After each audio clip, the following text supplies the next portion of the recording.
Welcome.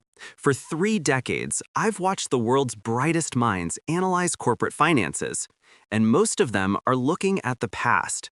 They read a balance sheet like an accountant, checking for solvency and safety.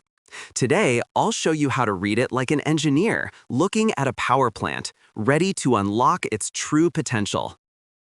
The conventional wisdom tells us to seek safety.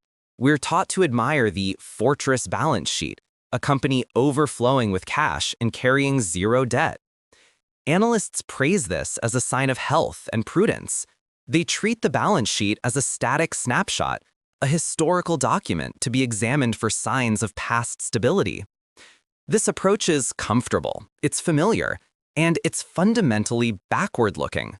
It's the financial equivalent of archaeology, digging through the past to find comfort, while completely missing the indicators of future growth.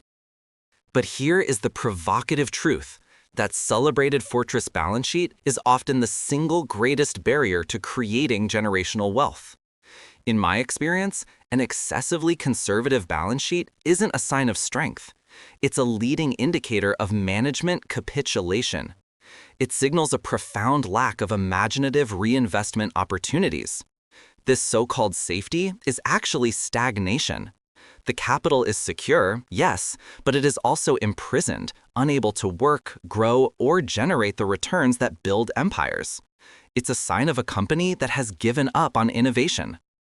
So we need a new model. I propose we stop seeing the balance sheet as a snapshot and start seeing it as a dynamic energy transducer.